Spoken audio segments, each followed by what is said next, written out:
Hello, ladies and gentlemen. Welcome to another podcast of Gaming Gone Weird. This is episode number 67, the podcast where we talk about everything and all weird gaming and from the games that me and Pete play on this channel.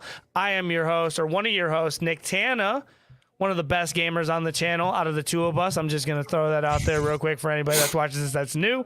And on my right, I have my main man. He had to point out his wireless headphones to me because I didn't know they were wireless. He fixed his microphone because apparently he knew it was bad. But that's my main man, my best friend, the peanut butter to my jelly. Y'all call him Ghost Stories. I call him Pete. Pete, what's up, baby? How you feeling? Dude, I'm feeling bathed. I got water.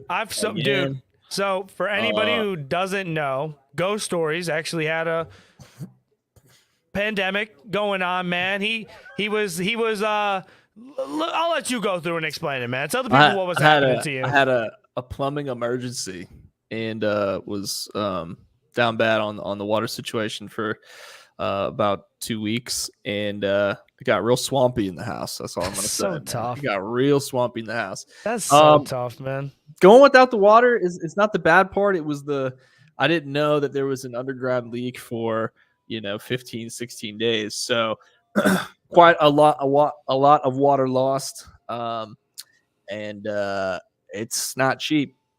Yeah, not cheap. My prayers were to you and your dirty draws, 100%, dude. 100%. What draws after 7 days? Nothing left. Man. Oh man, I can only just feel your pain, dude. Because we kind of know, sometimes I feel like gamers have that type of they have that stereotype, right? They say gamers stink, and now that we have a podcast and we sit here and we talk about games, and now it's you're openly saying that you couldn't take a shower, and now we stink. So now we're just kind of putting that stereotyping to you can't smell me through the point. camera. You can't smell me through the camera. That's fine. Nope, definitely and it's cold, not. Dude, imagine in the summer. Oh, that would have been. In Georgia? No words, man. I got no words. But other than that, I've been enjoying games. What about yourself? Man, I have been kind of doing the same. So I have been kind of picking through, grinding away through the Dragon Quest monsters. I just hit the 30-hour mark, and I feel like I'm maybe above 50% done. Round of applause, everybody. I don't know. I don't know, man. Dragon Quest monsters. Dude, I think it's only 33 hours, dude. But every time I play these Dragon Quest games, I sit there and I really just I get sidetracked by the gimmicks that they put in the game. So I did a lot of my time researching and fusing monsters and combining them together, maybe going through and leveling up my monsters because I felt like they were under leveled, going through certain move sets. I'm dude, I was low-key being a major sweat, and not really until it took me a decent amount of time to really understand how the game works and the gimmicks behind it, and just all the game really wants you to do is make sure as you're going through echelons, they're called echelons, is you want to make sure that you have higher ranked monsters each time you move along. So don't keep G ranked monsters even though they're level 50. You want to once you reach the middle areas, you want to make sure you get B's and C monsters and then level those ones up and then go ahead and start grinding those guys up because they're going to be essential to the team. So I was doing that, streamed it a little bit yesterday, and I'm just kind of chipping away at it, man. I saw that you were playing some Hi-Fi Rush. I want to hear about that. Yeah, started, and thank you for the gifted title. You sent Hi-Fi Rush my way, and we started that. We're about 7 hours in. I think I'm halfway through. I think I'm 50% of the boss is complete.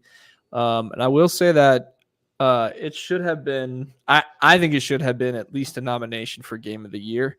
Dude, I just don't understand why. That was the one. Dude, there was 2 or 3 games where clearly I felt should have been nominated for Game of the Year, and they just weren't. I think Hi-Fi Rush I think it deserved a nomination. I don't think it should have won necessarily, but the originality, the art style, the fact that it's a rhythm-based fighting game, how many of those exist? Not only exist, but are good. It's I don't know. It's just it's another one of those games where it's this is kind of the level that you need to be at if you want to be great.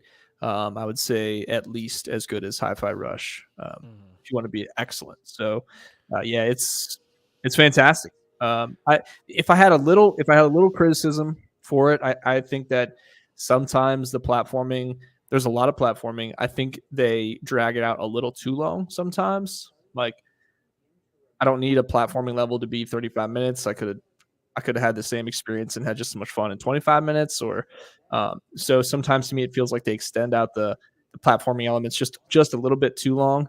But if I had to criticize something, that would be it. Otherwise, cutscenes are great. Combat is smooth. There's a lot going on the screen at any one time. Tons of combinations. I like companion combinations, and they have a ton of those. I saw that you did more of a build toward the companion combinations, which is cool.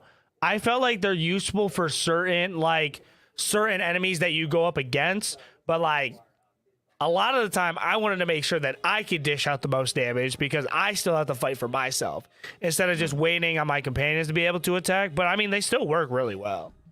Yeah, and you can. There's so many upgrades, like the circuits, and you can like spec all of that into your companion stuff, so they can come out really fast. You can have them do, whatever their attacks are, depending on how you either hold a button or tap a button. They'll do different things, which is really cool. Right. There's just a lot of, I mean, you have to like music and you have to have some rhythm. If you're just bad at rhythm, just in real life, this is gonna be a real struggle for you. Like timing, if you're bad at timing buttons, this is going to be a really difficult game. Right. I saw they were nominated for some accessibility stuff, so I wonder if they had some kind of like assistance or like an easier version of. I would have to look at that. It probably has to do with some sort of the rhythm. Like you could probably play it like. I don't quote me on this, but I feel like it might be a little bit easier to play if you have like vision problems, like because I mean you literally could just listen to the tempo and just kind of like hack and slash through it. And I want to go back to what you said before we kick off into like the question of the day and the first topic and stuff like that. You were talking about like the platforming for the game. I think the platforming was fine. I think honestly. You said the platforming dragged out. I think they did it like perfectly to a T because there were some times where it was like you need a break because when you're fighting, it's hordes of enemies, hordes. So they give you a lot of enemy fights. So like when you get to a certain part of the map, they let you fight out like 3 waves of hordes and then usually like a really strong like boss and whatever else.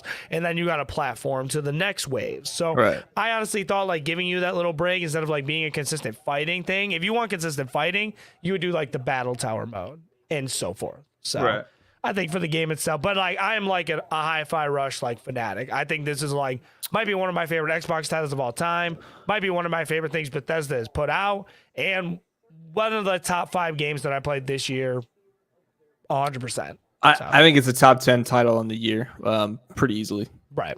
Yep. For me, man. Yeah. I feel you. It's a great choice. We're still waiting for that Hades stream though. The Hades is coming, y'all. If Dragon Quest Monsters doesn't take another freaking it says 30 to 40 hours if you're crushing through the main story, so you gotta be getting close. Listen, but I'm bad at video games, so you know it's gonna take longer. So, right. And I want to give a big shout out to everybody that's in here watching, everybody kicking in, man. If you like weird video game news, us talk about video games that we played and that we've been crushing through, and just keeping up with everything Pete and Nick. I advise you guys to make sure you guys subscribe to the channel. We do talk about weird gaming every Wednesday at 8 p.m. Eastern. And like and comment is like the best way to help like push out to the algorithm that like, hey, this gaming podcast is good for you guys and you want other people to hear it and let us penetrate their ear holes to really bring that weird gaming and that love for gaming to other people. So make sure you guys do that. And I'm going to have Pete kick it off with the question of the day and the beautiful titles that we have kicked off for you guys. And a very, very crazy thing that's happening in the gaming world. Pete, go ahead and shoot it off. Question of the day, and I'll modify it just a little bit. Who is your favorite gaming sidekick, and or what do you think the best sidekick in gaming history is? Listen, one or the other. This is a very, very modest. This is like an answer that this is very opinionated because low key, you got to look at it from Sonic's point of view, right? I gave it away, bro. Tails is like the perfect wingman for Sonic, bro. Does Tails do anything moderately great? I wouldn't say so. Like, I wouldn't say, like, Tails has his talents. Like, he's a mechanic. He knows how to fly. He knows how to, like, do the plane situation. But he's always there when Sonic needs him. Mm-hmm. And then he eventually, throughout the years, he proved to everybody, I don't need Sonic no more.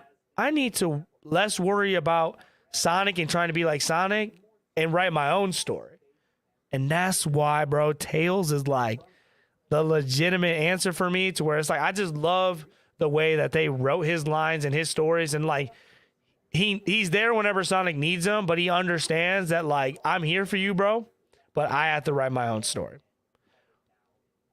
That's the Homer pick right there. Wow. That's deep. You put some thought into that. We're getting deep. Dude, I wasn't ready for that. I feel like I don't even want to answer. That's right. They call me Shakespeare when it comes to Sonic lore. Yeah.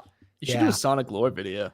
Oh my god, dude, that video would be forever. That would be a good watch.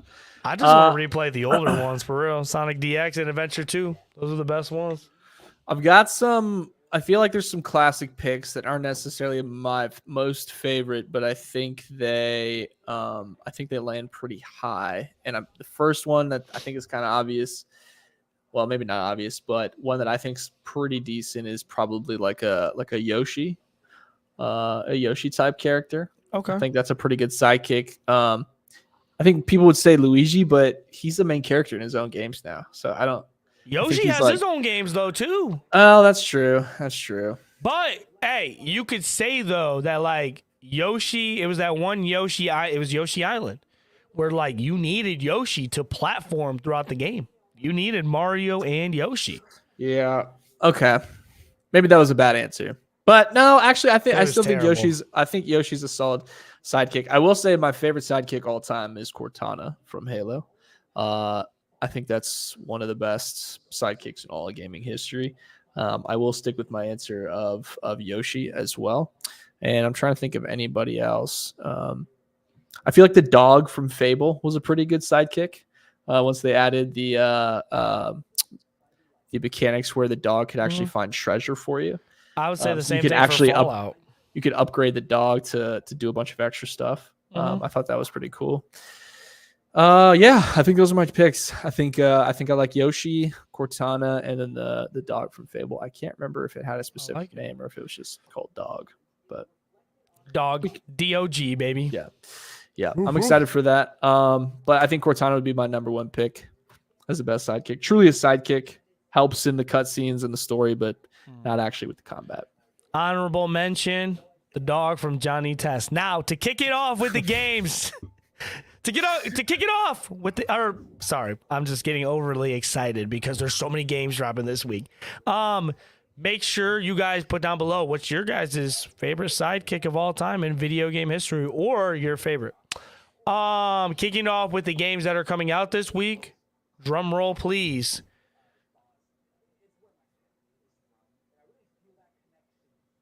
Nothing.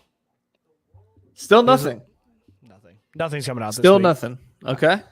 All right. So we can go ahead and Pete's going to go ahead and that kick worries us off. me. That worries me a little bit.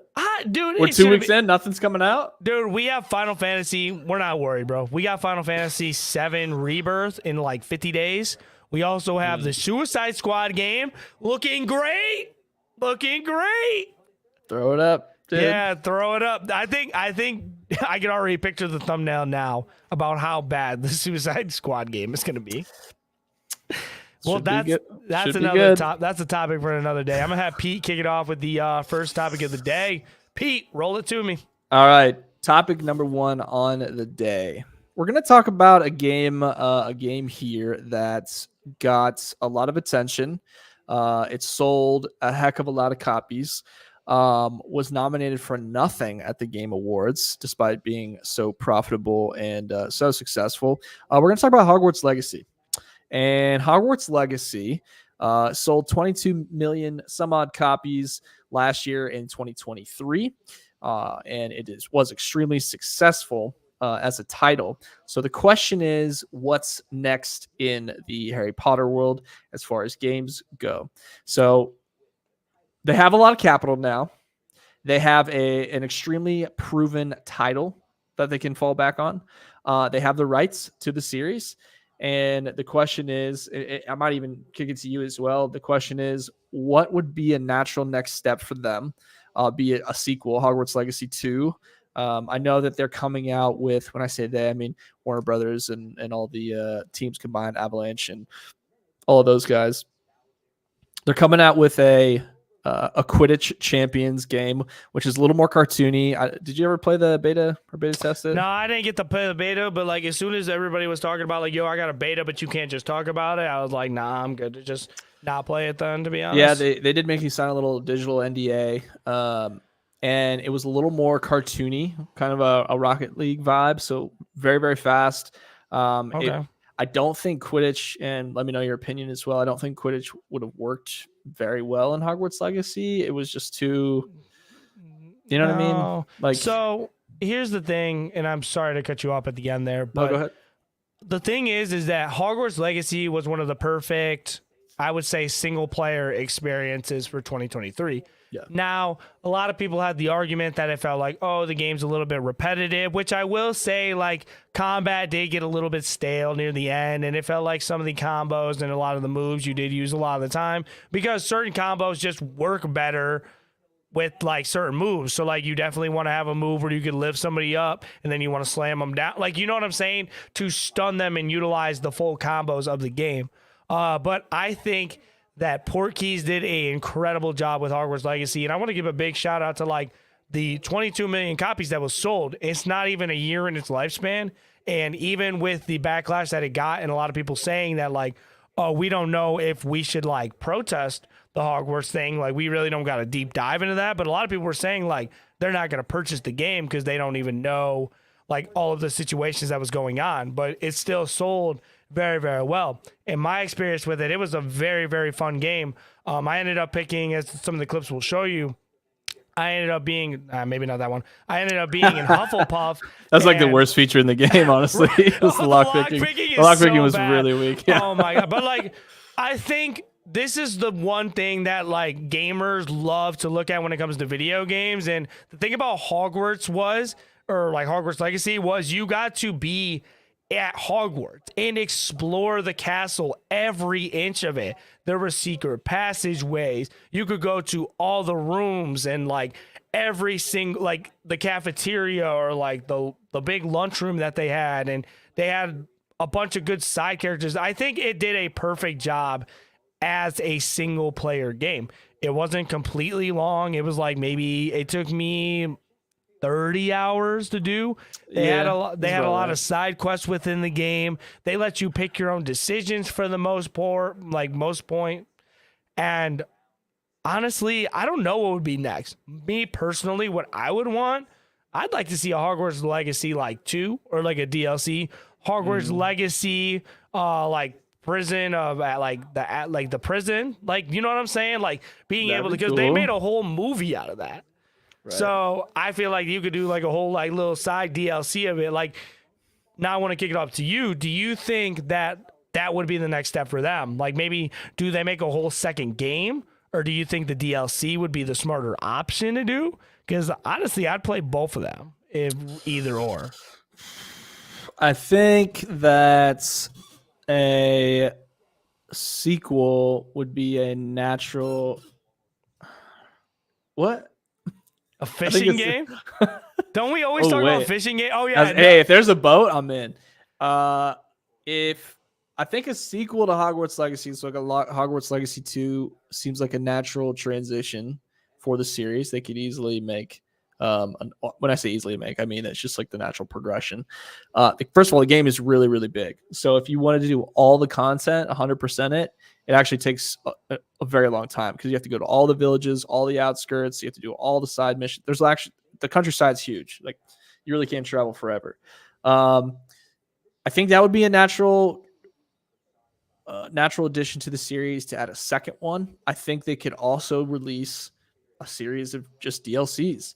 You could add one town. You could add Like very specific questing where you could be part of the Order of the Phoenix and like do a bunch of like special missions. You could like go to the Ministry of Magic. You could go to, you could be, I don't know. There's like the world is so big, so you could do so much. So it'd be interesting to like, what if they had released a DLC where you could play as one of the followers of Voldemort, and you're hunting Harry Potter or something, or you could play an Auror and defend him against Death Eaters or something, and they have both of those included. Like that's a DLC.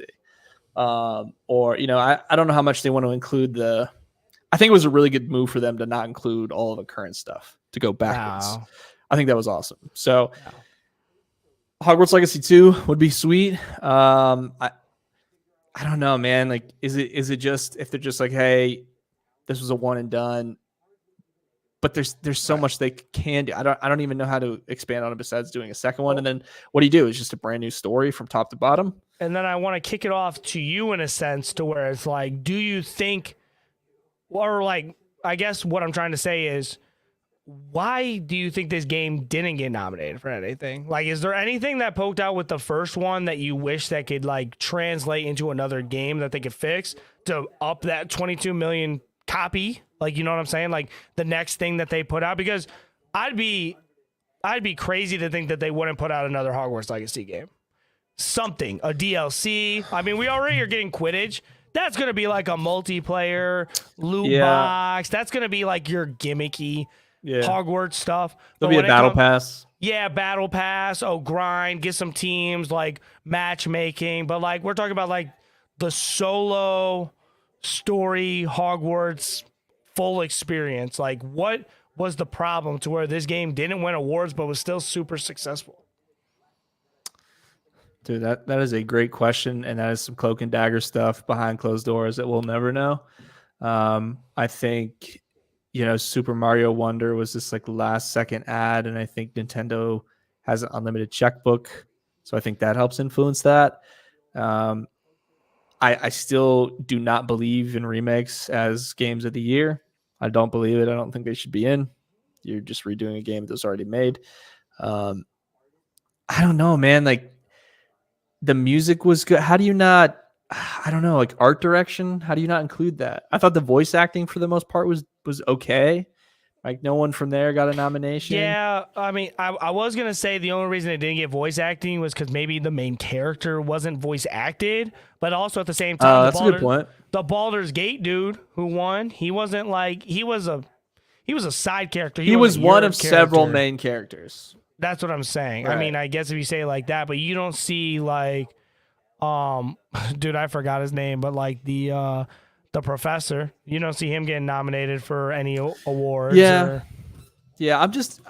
It's hard. It's just really hard for me to believe that it wasn't even nominated for anything, without being on purpose. That very like right at the beginning of the game when you crash land, and you're following the main professor, and you walk up to that tower, and he like summons the bridge. It's like the waves, and you're just watching him like build the bridge. You're looking at that like, dude. That was like the main tutorial of the game too. This is like, oh yeah, you're like, oh shit, we just getting straight up into it. Like this is like first hour. Right. Like even like the whole using like the to see the invisibility stuff. I forgot the spell names, y'all. Revelio. Yeah, right. And like it was like summoning all that, and you could like reveal the bad guys and stuff, and you're just like, dude, this is like just a taste. And then they let you just explore. Yeah, they said go forth, and they said go for it. I love everything about it. And the season, and then they had all the seasons change, and every time the seasons changed, they decorated the castle and like the landscape. If you go into random houses, you see decorations. It's a big world. I just don't know how it wasn't good enough to get anything like art direction or music or story. I don't know. Regardless, man, I'm proud of it. Like, I mean, that's all I can here's say. Here's the thing: they sold 22 million copies, so they don't need the award show to solidify that it was a good game. It's extremely well done. It's a game that we like finally wanted and we were waiting for. We just wanted to explore the castle freely, not be told where to go. Don't lock the doors. Let us go wherever we want. You know, have the, you know what I mean? Like they finally did it. Don't lock the doors. They literally lock the doors. But they let us have a way to get in. They let us have a way to get in. Don't lock the doors. You're sneaking into the girl's bathroom at night. Like they let you do that. You got in trouble. What was her name? The girl in the bathroom in the movies. Myrtle. Moaning Myrtle. Moaning Myrtle. But the point is, like, we could finally go forth and I felt like I was playing the game Bully at Hogwarts. That's what I felt like. Oh my God, Moaning Myrtle in the girls' bathroom. You got Peeing Pete in the mess. Local Hufflepuff student. Taken to the dungeons. Peeing Pete. Male students have noticed pee sounds late at night. Nobody. Peeing Pete. There he is. Oh my God, dude. Anyway. Yeah. Spam Hogwarts in the chat, man. Peeing Pete in the chat. Hashtag PP. No. PP. That's never mind, bro. Go to topic number 2 real quick before I get us off the air. All right, moving into topic number 2. Something a little sad and close to the heart here. Best Buy. You know Best Buy? You ever been? I feel bad, bro.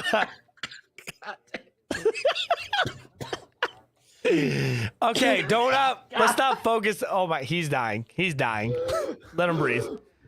Bro, get this man some water, bro. Okay, so let's not focus on the obvious, all right? Let's focus on the displays in the back while I let Pete finish. All right. I spilled water all over myself, dude. Look at this spot. Oh my God. So Best Buy, we all know and love.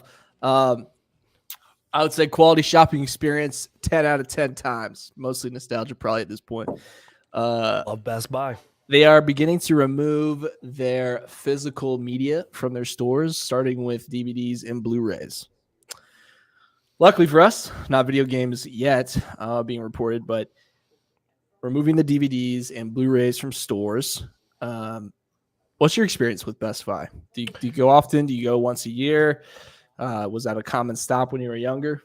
So I really like Best Buy. I think Best Buy is one of the peak place to buy physical stuff because they really had everything. They had like the little bin, little $5 movie bin. They had every single game possible. Dude, I remember every time I wanted to buy a CD, Best Buy had it, dude. Yep. So, fun little fact about me, y'all. When I was 16 in high school, 17, me and my boy Jesse, bro, rest in peace, Jesse, man. I love that dude to death. But we had a passion for CDs. We would buy physical media CDs. We would love to put them on our computer. We would love to burn CDs for other people who also wanted the CD. But hey, man, I can't afford the new Eminem or the Asher Roth CD. So I was like, hey, bro, I got you. Just throw me like $3. I'll put it on a blank for you, you know? And allegedly, all right? So the government don't come after me. I said allegedly, right? Yeah, these are all stories. Yeah, these are all truth. Yeah, it's all fiction for the most part. It was in Hogwarts. I was going to the Slytherin Hall and passing out mixtapes. But I would pocket my lunch money to go to Best Buy. I would go to the resellers for the CDs and I would buy a lot of these media stuff. Best Buy would have a lot of the new stuff I had. I remember buying Insane Clown Posse, Big Sean, Backstreet Boy, or not Backstreet Boys. It was New Boys. My fault. I had Backstreet Boys CDs. I ain't going front with y'all. Backstreet Boys are nice. NSYNC, nice, bro. Boy bands are nice. Regardless, that's what I would do with my money. So kind of seeing this new era where it's obviously streaming's huge. Apple Music's huge. Spotify is huge. For you psychopaths that pay for Pandora, sure. Dude. For you psychopaths that pay for SoundCloud, cool. But there's not enough place for the physical media in it for it to be successful. And it kind of stinks too because think of all the people who have DVD collections, still have DVD players. Like now it's just like, oh, you better have the streaming service, and like that ish is annoying, bro. I don't want to have Peacock, Netflix, Paramount, bro, Adult Swim. Shout out Jerry's, man, Adult Swim. I don't want to pay for all those subscriptions. Hulu, I'm good. I sometimes you just want to buy the movie you want and move on. And I don't want this to be a thing with gaming, bro. Collecting is still a thing in this world. Have you been to Best Buy? Obviously you have. Many times. I bought my Switch at Best Buy in 2023. So, you know, it's not happening with games yet. I'll say this. I think video games have now surpassed, I think we've reported on it. I think video games have now surpassed popularity in terms of like they're more popular than movies right now. So I think my guess is the DVDs and the Blu-rays don't really make the business money anymore. But I do think that video games, because they are as popular as they are, carrying physical media, they can likely still make money from that. And I think a lot of the money that's made on video games as well are the the accoutrement, the little you walk in, you get a game. Well, now I need a controller. Well, now I need a controller grip. Well, now I need the wireless charger. Let me get you the battery pack. Let me get you the stand. Well, maybe I should get some headphones while I'm here. Like, I think the game will get you into the store, and then they can sell all the extras once you're there. It's like why eggs are in the back of a grocery store. So you walk through all the other shelves to get there. So you buy all that extra crap you don't need, but you only came for eggs. I will also say, like, I know it's not like we're talking on Best Buy and what they're doing with their physical media. I bring up probably once every month on this show. GameStop pre-releases were like the definition of like my childhood. I even if it was just for the Call of Duty, oh, you weren't going for like, yeah, bro, Call of Duty like pre-releases were like the next thing since sliced bread, bro. Everybody was there. I would go there, meet my boys up there, go walk a mile to the McDonald's, go get some food, come back, wait back in line, meet up with people, bro. People are talking about, oh, I have this game, I play this Call of Duty. I'm like, oh, yo, let me add you, bro. That was like the simpler times, man. And like, if you don't have physicals to sell to keep that alive, then it's spreading away from that. It's just heartbreaking. It's heartbreaking, man. Like, I really started to feel like a geezer in this world. Like, I'm starting to feel old. Like, this is like not the norm. The norm is just like, oh, I'm just going to pre-order it and it's going to be downloaded on my PS5, which is cool. Like, pre-ordering it and like getting on your PS5 at midnight. Like, you can't beat that because it's like you don't got to go nowhere. But it's like, it's not about the easiness of doing it. It's about the experience of going somewhere and getting it and showing and being like, yo, I remember playing this game, and showing your kids one day, this is what a PS5 disc looked like. This is what an Xbox game looked like. And it just kind of sucks, man. It I don't know. I'm not particularly happy about it, but I mean, I guess got to move on eventually. Yeah. I still think there's going to be a place for the physical copies. I think they're going to keep it on as long as it makes money. So clearly right now it's making money. It's still collectible. Who knows where it's going to go? I do think that we already have that, right? We have gaming as a cloud service. So who knows, man? If everything went digital, I think it would be a bummer, because there's something really cool about setting your console down, taking your physical disc, sliding it into it was such a commitment. You're like, I'm playing this game, versus now you just, alt tab out of the game and click on something else. It takes 2 seconds, but taking the disc, loading it in, getting set up, getting everything in the right place. It was very, I don't know, therapeutic almost. It's like you were settling in. You're like, hey, I'm committed to this game and this game only for the next 3, 4, 5 hours. It was a midnight release of Call of Duty, 7, 8, 10 hours, as long as the squad was online. But yeah, man, it's a big change. It's a big change. Businesses are going to business. As long as gaming is still collectible, my guess is they'll keep physical media. I feel you. Let us know what you guys think down Actually, a lot of people were commenting, a lot of good conversations about it, man. So I appreciate you guys for that. Let's move on to topic number 3. All right, topic number 3, something a little lighter, but also kind of mean. How far into Tetris did you get? Did you ever start? Dude, I'm bad at Tetris. I'm Okay, me very too. bad at Tetris. Very bad. Not good at all, dude. That's like not my specialty, bro. Puzzles. Right. Not good.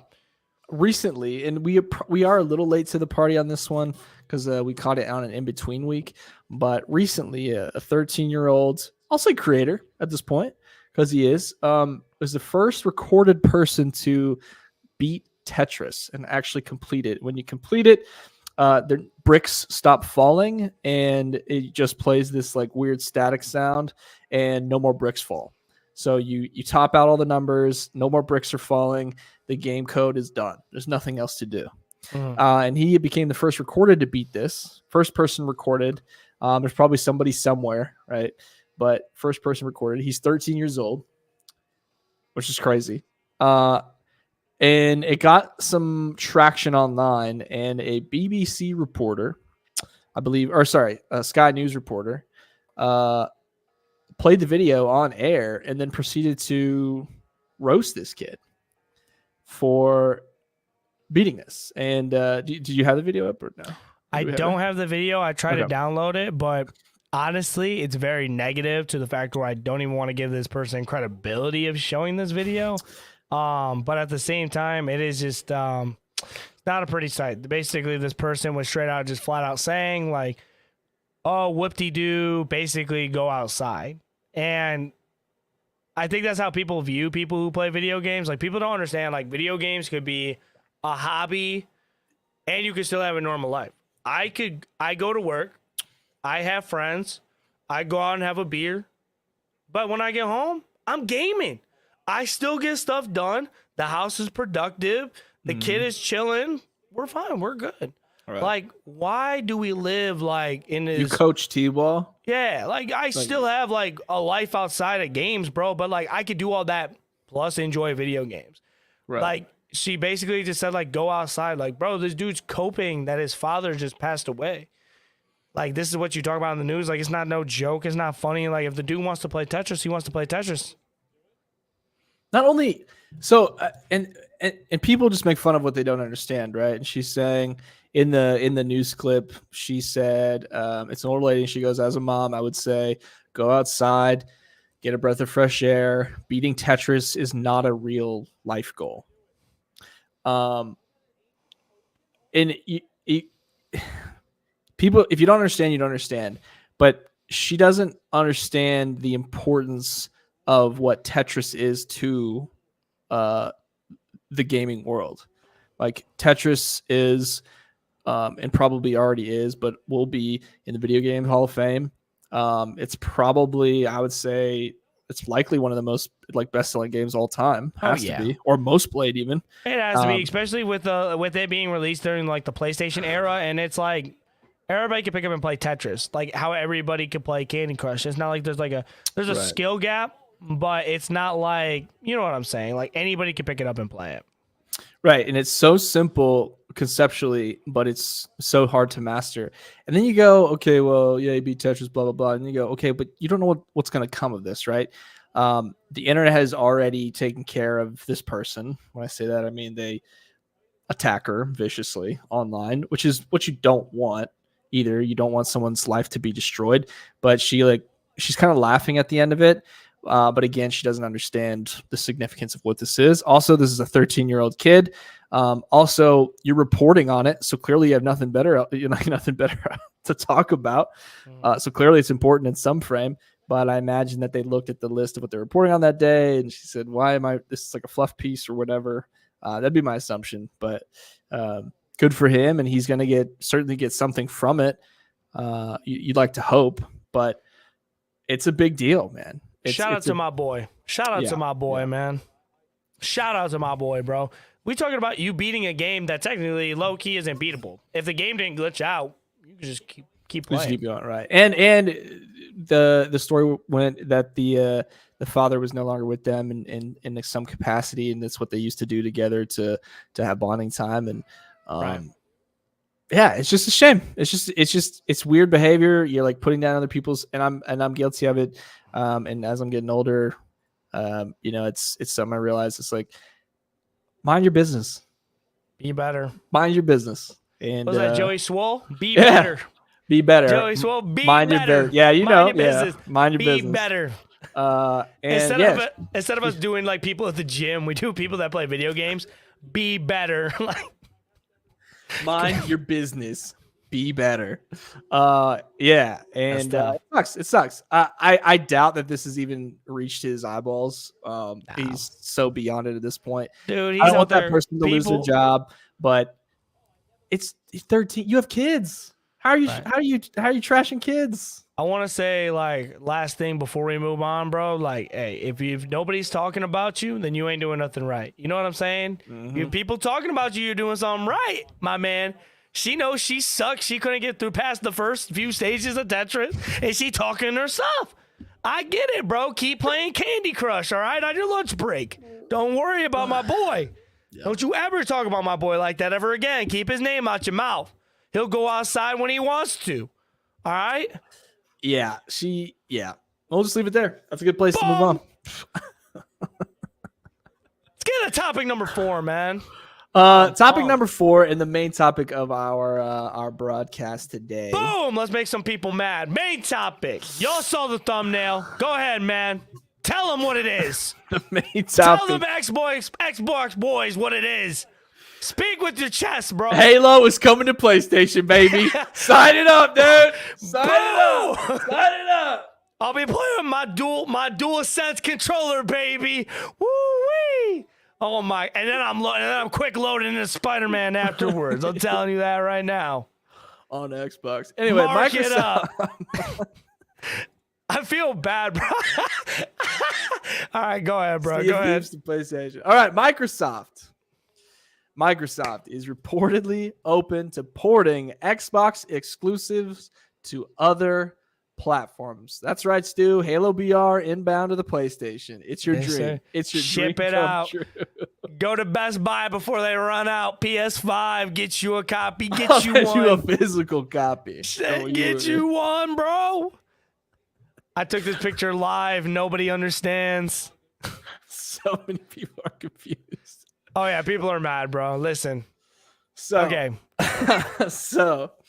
There are rumors. I think the big one that I saw was that they had dropped some rumors that they're going to bring Hi-Fi Rush, title I'm playing right now, and bringing it over to the Nintendo Switch. So moving it from an exclusive to a different platform. Apparently, this is controversial. Okay. Apparently, this is irk some people off. So the question is, what's the problem? Hold on, my son needs some. So the question to you good people, what's up?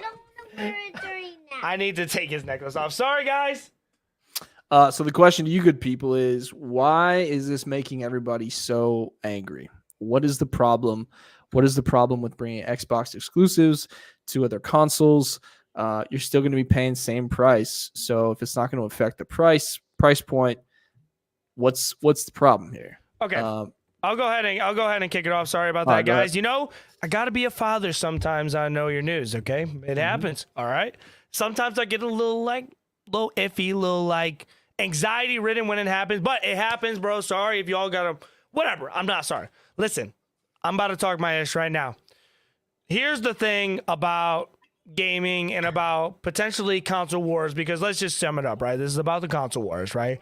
People who ride for PlayStation that have a PS5 and can say that PlayStation is the superior console. They ride for the games that come out for them, the people that work for them, the people that produce the games for them, and they like having that exclusivity to that console. So when people ride for Xbox and they're like, we just bought all these studios. We got Bethesda, right? We got Blizzard. We got Activision, right? They have a bunch of plethora of studios now that are sitting there working for them that can make exclusivity games. Well, now people are getting irritated because it's like this. What is the reason to buy an Xbox if you're just going to put your games elsewhere? To the common fan, it really doesn't make sense because it's like, I buy your product because I want to play the games that you are going to say is exclusive on my console.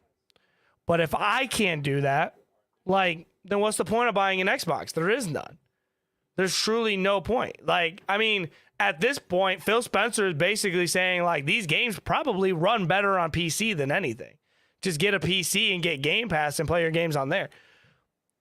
That is why I feel like it is a concern for some people, because they're like, I have an Xbox. I want to play good games on my Xbox that I pay money for. But what's stopping you? What's stopping you from doing that? One, the Xbox. Let's just throw it out there, bro. I'm not. Before you guys start labeling me fanboy, I'm not a fanboy. The Xbox Series S runs like a hunk of shit. I have one. I hate it. I'd rather play the games on my PC. The reason I got an Xbox Series S, and y'all could come at me too, is I got it to play Madden Next Gen. It runs terrible on Madden Next Gen, runs terrible on the Series S. It's a budget console that was made to run like smaller Game Pass games. Like, I feel like it's perfect for Sea of Stars. I feel like it's perfect for Frog Detective. I feel like it's perfect for a lot of like Hi-Fi Rush. I feel like it's very perfect for Hi-Fi Rush. The Last Case of Benedict Fox. Your smaller Game Pass games that you know are going to be on there. You think I'm going to play Assassin's Creed on that thing? That thing would explode. Okay? It would explode. You think I'm playing Starfield on that thing? Dude, it would sound like a helicopter. It's not happening. But it's better for Microsoft to do this because it's feeding what they have to other audiences. So Sea of Thieves it's an Xbox title, but it also is highly multiplayer. Like, you experience being in the pirate world with other pirates that are trying to take you down and take your treasure. So wouldn't you want other people on other consoles to play that for the fact that you could get a bigger player fan base and a bigger player count? And also, I want to say to that, PlayStation puts their games on PC. Yeah, it's like 2-3 years down the road, but nobody says anything about that. That's fine. If you want to play it right away, get the console to play it. But I think that every console should just be like, on the extent of the Switch, because we've seen games run like garbage on the Switch too. It doesn't have the hardware to run some of these games. We see it. Like, nobody's playing Mortal Kombat 1 on the Switch. And if you are, bro, I'll say a prayer for you tonight. Because I don't see that. But at the end of the day, bro, like, Hi-Fi Rush, if it goes to the Switch, that's perfect for it. It's letting other people experience your game after it's been out for a year or two. What do you think? I guess I'm like not understanding how it hurts the consumer, other than the feeling of, well, I bought this to play this game that you said was exclusive, so I feel a little duped. Like, I could have bought a PC, played all of them, but I bought the Xbox because you said that I could only play your games on Xbox. So from a consumer standpoint, I can see how you feel. You're like, hey man, you said this was an exclusive party and everyone's invited. What's the point of that? Like, from a gamer standpoint, or from a business standpoint, I give the product to everybody.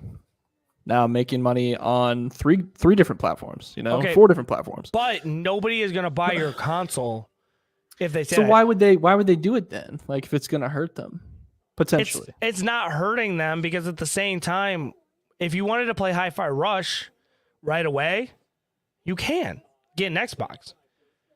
It's been a year. It's been exactly a year. Now they're talking about putting it somewhere else. There's no problem with that. Nobody should have a problem with that. People like to gatekeep stuff. That is the problem. It is not Microsoft as a company. It is not Microsoft, or it's not PS5. It's not PlayStation as a company, Sony as a company. It is people that gatekeep it because they think it's obligated to keep games on their own console. Because if they don't, then like they don't want nobody else to play it because it's like, oh, you better get an Xbox. Like, do Xbox like write you checks? Are they writing you checks, bro? Is Phil Spencer writing you checks? Are you talking to me? No, not you. I'm just saying, bro. Is Phil Spencer writing these people checks that say like, oh, we can't have Sea of Thieves on the PlayStation? Nope. Sea of Thieves, man. Let other people play Sea of Thieves.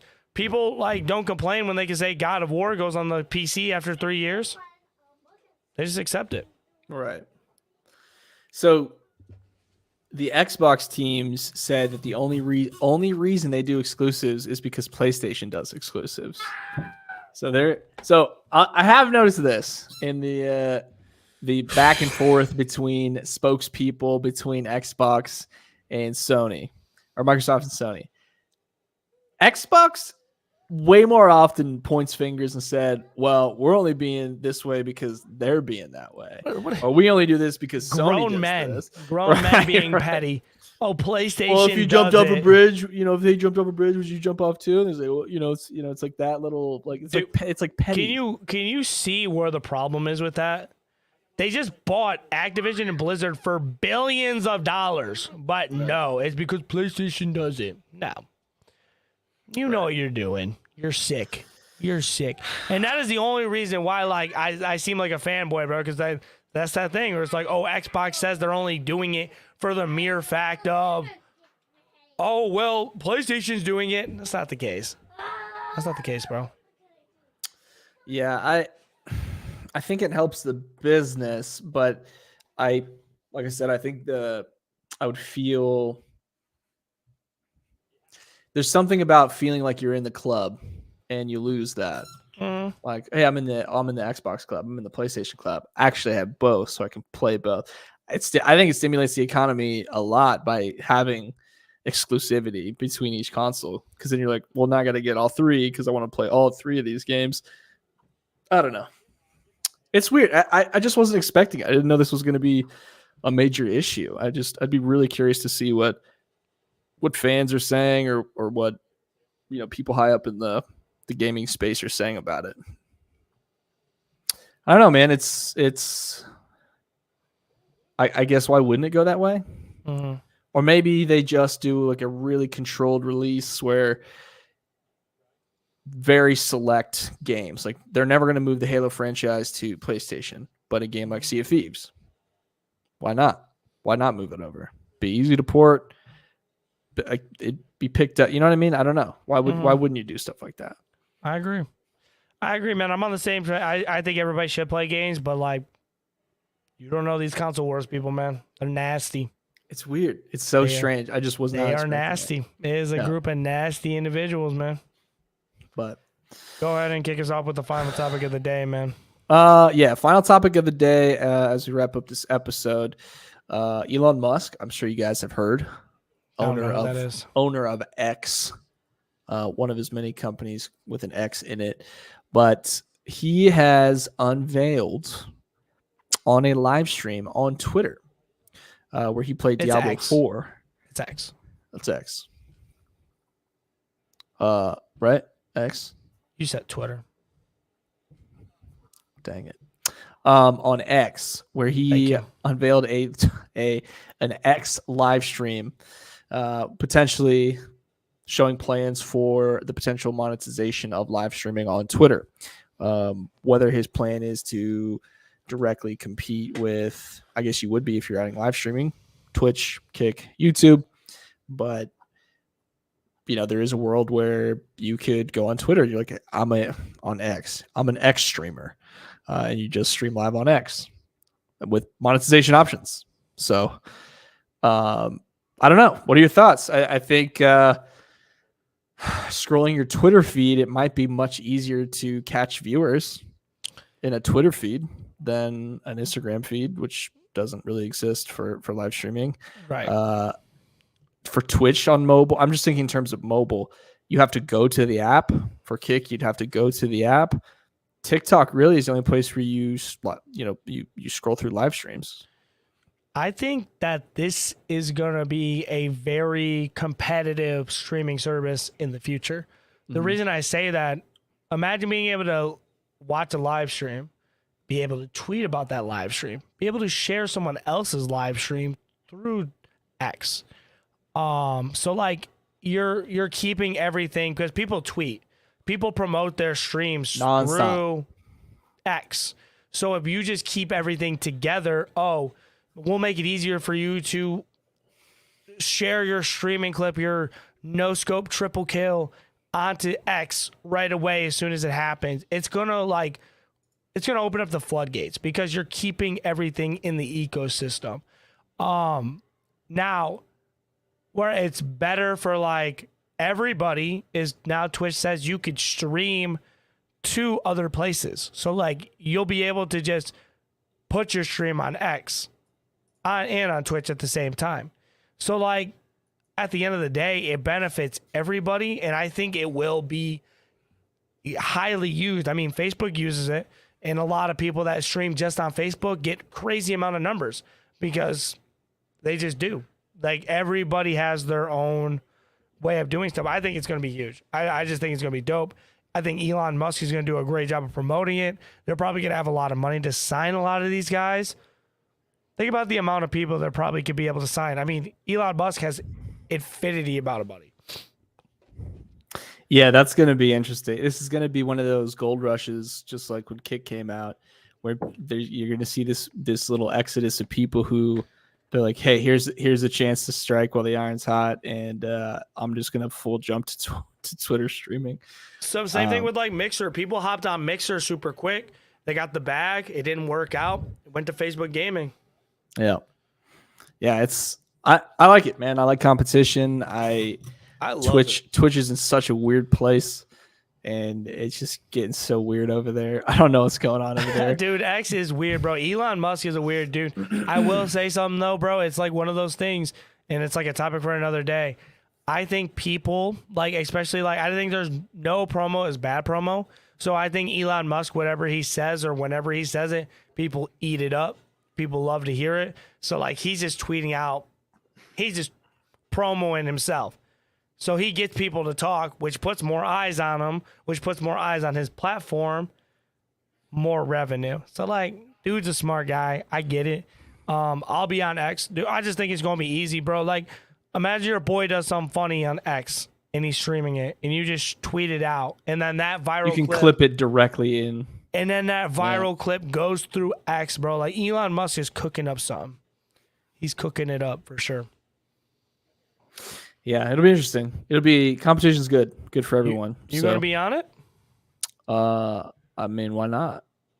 Try it out. That's the question. That's the golden question. Why not? Why wouldn't you? Why not? Look, I am very happy in my little YouTube bubble right now. We're just going to keep rocking videos on there, and I think that's just like a good place to house everything. So we'll keep rocking with that, and we'll try it. We'll try it as soon as it comes out. Mm-hmm. No, I definitely like the YouTube stuff for you, man. You've been rocking. You've been killing it, bro. You've been killing it. Yeah, I'm digging it. So. But that's it on the topic list here. Do you have anything final thoughts or anything? No, man. That's been Gaming Gone Weird, episode number 67. I want to give a big shout out to everybody that's watching us live right now. Going through the list. Shout out TB, man, my boy TB. Shout out Cooldown. Shout out LOLK Stu. Shout out Jerry's. Hopefully I'm not missing anybody else. I appreciate everybody that's watching live. Thank you guys to everybody that's watching on X. Everybody that's watching on Know Your News. Everybody that's watching this on the website afterwards. We are everywhere, man. This has been Nicktana. If you guys want to see any more of me personally, I am a game critic, a game reviewer. I play games, and I actually am holding myself to a challenge to where I'm going to beat 50 games this year. More update to that soon. So make sure if you want to see me on that journey, 5-0 this year. So if you guys want to see me on that journey, man, make sure you guys follow me on all my socials. You love Nicktana on X. You love Nicktana on YouTube. You love Nicktana on Twitch.